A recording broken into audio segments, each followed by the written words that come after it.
राष्ट्रीय उपाध्यक्ष हूँ यूनाइटेड मुस्लिम मोर्चा का।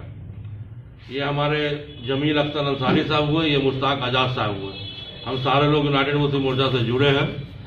5 नवंबर 2020 यूनाइटेड मुस्लिम मोर्चा ने एक बैठक की थी, जिसमें से आप लोग कुछ लोग मौजूद होंगे। डॉक्टर एजाज अली हमारे राष्ट्रीय अध्यक्ष हैं, उनकी अध्यक्षता में बैठक हुई थी, जिसमें ये हम लोगों ने निर्णय लिया था कि अभी 2020 बिहार विधानसभा चुनाव में यूनाइटेड मुस्लिम मोर्चा जनता दल यूनाइटेड उम्मीदवारों को समर्थन देगा और उनको जिताने में मदद करेगा।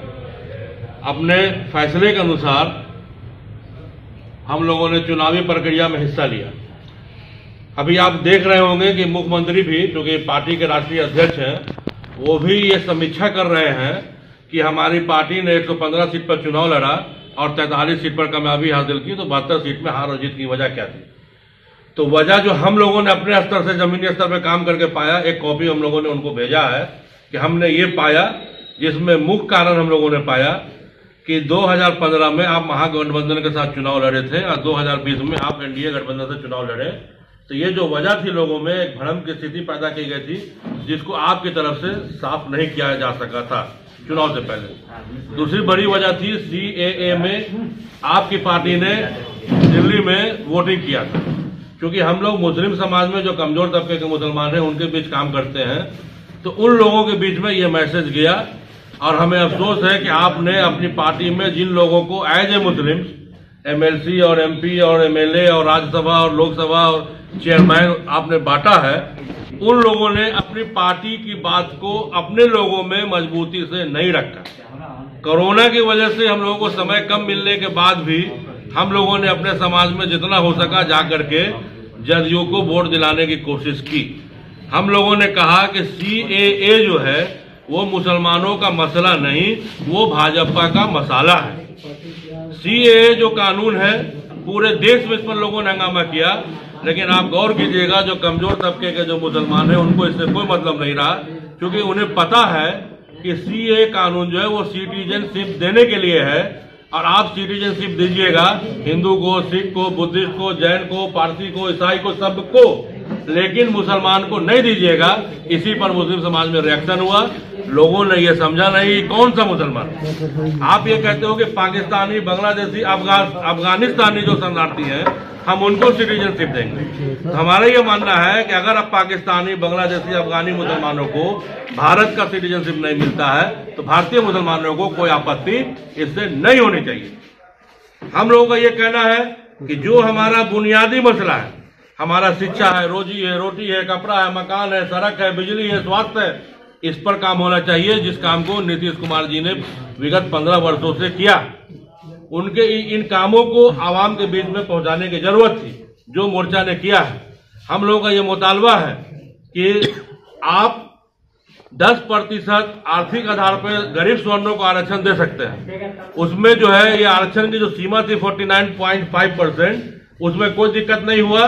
और जब पिछड़े, अत्यंत पिछड़े, दलित, महादलित ये कहते हैं कि इस कोटे को बढ़ाया जाए, हमारा आरक्षण कोटा बढ़ाया जाए, तब बात आती है कि सुप्रीम कोर्ट की तरफ से रोक है, ये हम बढ़ा नहीं सकते हैं। तो आपने इसमें अलग से 10% कैसे आपने दिया आर्थिक आरक्षण? हमारा ये डिमांड है कि जब 85% पिछड़े, अत्यंत पिछड़े, दलित, आदिवासियों की आबादी है, तो हमारा आरक्षण भी 80% किया जाए।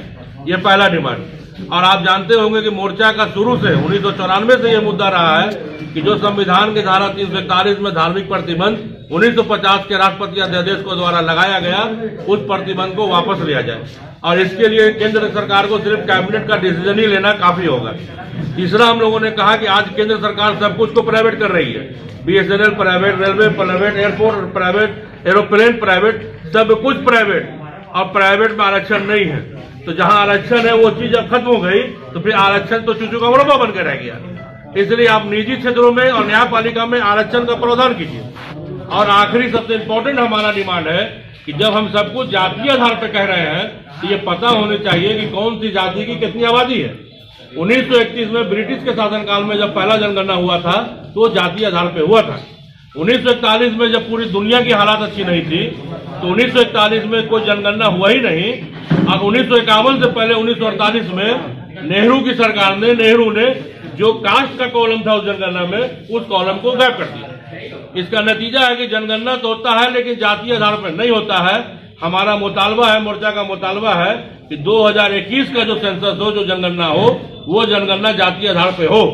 इसलिए हमने कहा कि CAA ये मुसलमानों का मसला नहीं, और सेंसस अमेंडमेंट एक्ट ये सबका मसला है। इस एक्ट में संशोधन होना चाहिए और जो कास्ट कॉलम को 1948 में हटाया गया उस कॉलम को पुनः जोड़ना चाहिए। जो लोग ये कह रहे हैं कि लोक जनशक्ति पार्टी भी चुनाव में एक मसला थी, जनता दल यूनाइटेड के आमने सामने वो खड़ी थी, तो हमारा ये कहना है कि देखिए हर पॉलिटिकल पार्टी चुनाव लड़ेगी, कोई किसी के खिलाफ कोई किसी के खिलाफ, वो लड़ी। लेकिन जो मुख्य वजह था आपके सामने हमने रखा कि महागठबंधन और एनडीए गठबंधन का जो मामला 2015-2020 में हुआ, इसको जदयू के लोगों ने जनता के बीच में क्लियर करने में सफलता नहीं हासिल की, जिसको मोर्चा ने बहुत हद तक प्रयास करके पूरा करने का कोशिश किया। दूसरा, CAA में वोट देना। अभी आपके सामने हमने बता दिया कि यह भी कोई मसला नहीं था अगर ये लोग जाते, लोगों को समझाते। मसला है एनआरसी, तो एनआरसी जो मसला है वो सिर्फ मुसलमानों का नहीं, पूरे देशवासियों का मसला है। आज असम में 19 लाख लोग अगर इसके जद में आए हैं तो 15 लाख नॉन मुस्लिम भी हैं। इसलिए सिर्फ मुसलमान ये ना समझे कि एनआरसी उनका मसला है। आज बिहार समेत कई रियासतों ने असेंबली से रेजोल्यूशन पास कर दिया है कि एनआरसी वो अपने रियासत में नहीं होने देंगे। इसलिए हम ये कहना चाहते हैं कि राष्ट्रीय जनता दल यादवों की और सामंती मुसलमानों की पार्टी है। इसलिए जब चुनाव होता है तो आप देखिएगा कि 50% सीट आरजेडी की तरफ से यादवों को दिया जाता है, लेकिन भारतीय जनता पार्टी वो अपर कास्ट की पार्टी है।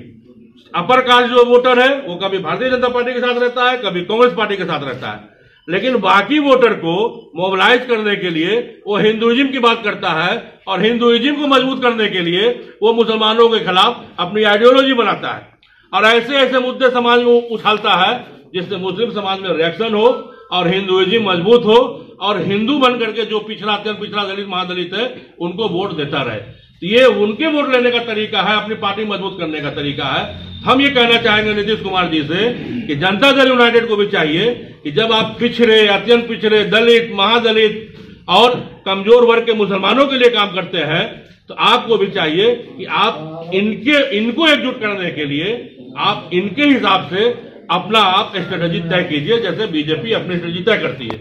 बीजेपी जब कुछ मुसलमानों के खिलाफ बोलती है तो सीधे सीधे इसका नुकसान आपको होता है, क्योंकि जो नॉन बीजेपी है, जो गैर भाजपा दल है, उसको तो आसानी से बीजेपी के मुखालफत में मुसलमानों का वोट मिल जाता है, लेकिन आप बीजेपी के साथ हैं तो आपको इसका नुकसान होता है। इसलिए आपके साथ ऐसी टीम की जरूरत है जो आपके काम को, आपके किए हुए कामों को समाज से आपको जोड़ने में कामयाबी हासिल करे, वो समाज को सही रास्ता दिखा सके, सही और गलत की जो है तस्दीक हो सके। आप में ये खामी है। अभी आप समीक्षा कर रहे हैं, हमको कुछ लोगों से पता चला कि जदयू के लोग ये समझ रहे हैं कि मुसलमानों ने हमको वोट नहीं दिया, हम इनको नुमाइंदगी क्यों दें, हम इनके लिए काम क्यों करें। तो अगर आप उस हिसाब से आइएगा तो आपको पिछड़ों ने भी वोट नहीं दिया। भारतीय जनता पार्टी का हिंदुइज्म जो है वो कामयाब हो गया, वो 75 सीट पर चली गई, और जहां जहां आपके लोग खड़े थे वहां उनका वोट शिफ्ट कर गया लोजपा की तरफ। तो हम ये कह रहे हैं कि ऐसी स्थिति में जो मेरा वोटर है, जिसको आप कहते हैं साइलेंट वोटर है, खामोश वोटर है, चुप्पा वोटर है, आपने कहा कि महिला हमारे साथ आई, सही आपके साथ आई। महिला इसलिए साथ आई कि ये जो लोग कहते हैं कि शराबबंदी का फायदा नहीं हुआ, शराबबंदी जो है करने से, लेकिन आज शराब घर घर पहुंच रहा है। हमारा ये कहना है कि शराब घर घर पहुंचे या आम हो जाए, लेकिन जो कानून आपने बना दिया है उसका एक सबसे बड़ा फायदा हुआ है कि आज पीने वाला सड़क पे ड्रामा नहीं करता है। आज जो है हमारी माँ और बहनें आराम से स्कूल और कॉलेज भी जा सकती हैं और आराम से मार्केट भी करती हैं, कहीं उनको कुछ छिड़कानी करने वाला नहीं है, क्योंकि ये शराबियों को पता है कि जरा सा भनक लग जाएगा कि हम पिए हुए हैं तो हमको फिर कानूनी डंडा हो जाएगा। आज ये कानून का डर है।